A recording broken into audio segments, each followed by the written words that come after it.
আসসালামু আলাইকুম প্রিয় বন্ধুরা, আজকে আমি রান্না করব পালং শাক দিয়ে চিংড়ি মাছের ঝোল।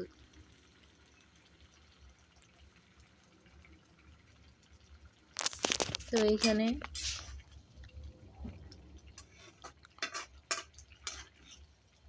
প্রথমে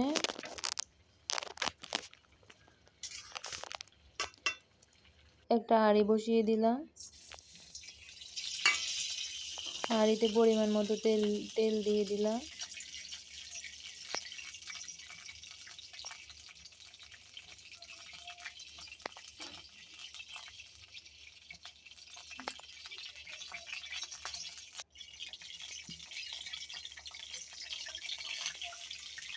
পেঁয়াজ কুচি, মরিচ, কয়েক টুকরো মরিচ,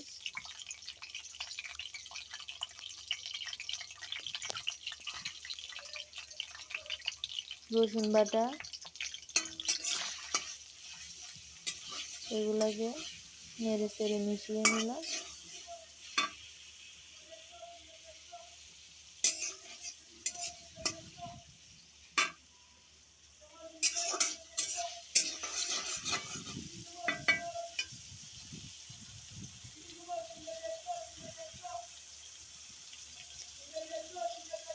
স্বাদ মতো লবণ,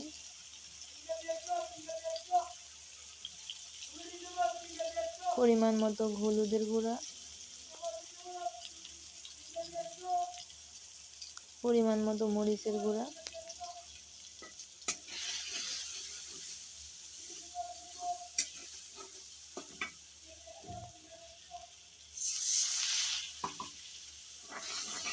কিছুটা পানি দিয়ে দিলাম কষানোর জন্য।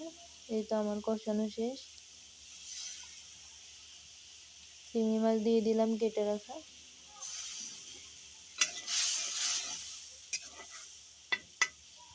এই তো এগুলাকে নেড়ে চেড়ে মিশিয়ে নেব।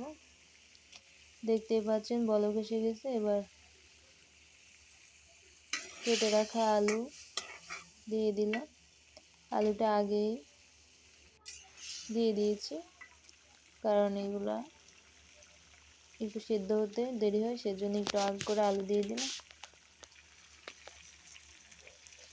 এবার কেটে রাখা পালং শাক দিয়ে দিলাম।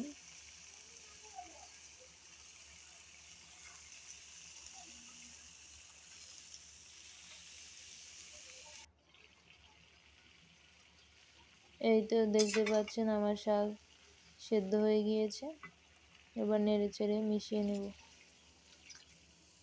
এবার পরিমাণ মতো জলের পানি দিয়ে দিব।